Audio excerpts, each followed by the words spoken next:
The Tiny Seed by Eric Carle.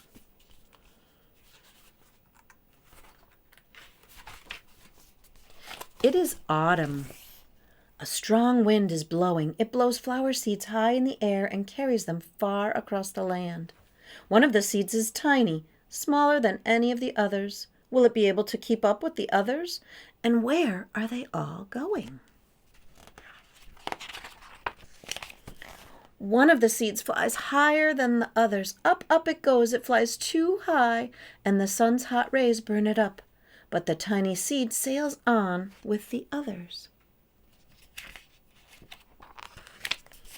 Another seed lands on a tall and icy mountain. The ice never melts, and the seed cannot grow. The rest of the seeds fly on, but the tiny seed does not go as fast as the others. Now they fly over the ocean. One seed falls into the water and drowns. The others sail on with the wind, but the tiny seed does not go as high as the others. One seed drifts down onto the desert. It is hot and dry, and the seed cannot grow.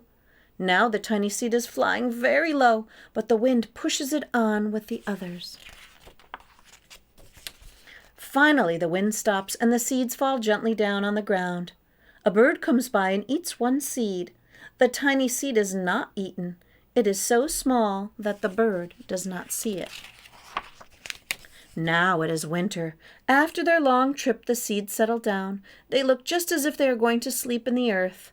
Snow falls and covers them like a soft white blanket. A hungry mouse that also lives in the ground eats a seed for his lunch. But the tiny seed lies very still, and the mouse does not see it.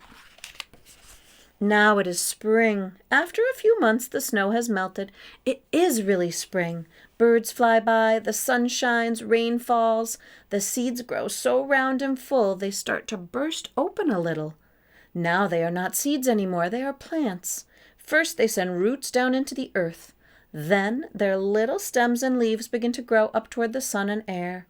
There is another plant that grows much faster than the new little plants.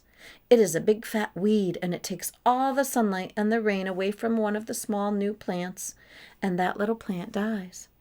The tiny seed hasn't begun to grow yet. It will be too late. Hurry! But finally, it too starts to grow into a plant.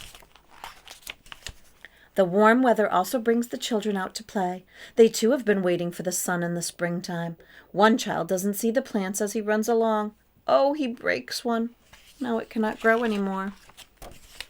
The tiny plant that grew from the tiny seed is growing fast, but its neighbor grows even faster. Before the tiny plant has 3 leaves, the other plant has 7. And look, a bud, and now even a flower. But what is happening? First there are footsteps, then a shadow looms over them. Then a hand reaches down and breaks off the flower. A boy has picked the flower to give to a friend. It is summer. Now the tiny plant from the tiny seed is all alone. It grows on and on. It doesn't stop. The sun shines on it and the rain waters it. It has many leaves. It grows taller and taller. It is taller than the people. It is taller than the trees. It is taller than the houses. And now a flower grows on it. People come from far and near to look at this flower. It is the tallest flower they have ever seen. It is a giant flower. All summer long, the birds and the bees and butterflies come visiting. They have never seen such a big, beautiful flower. Now it is autumn again. The days grow shorter, the nights grow cooler, and the wind carries yellow and red leaves past the flower. Some petals drop from the giant flower, and they sail along with the bright leaves over the land and down to the ground. The wind blows harder. The flower has lost almost all of its petals. It sways and bends away from the wind, but the wind grows stronger and shakes the flower.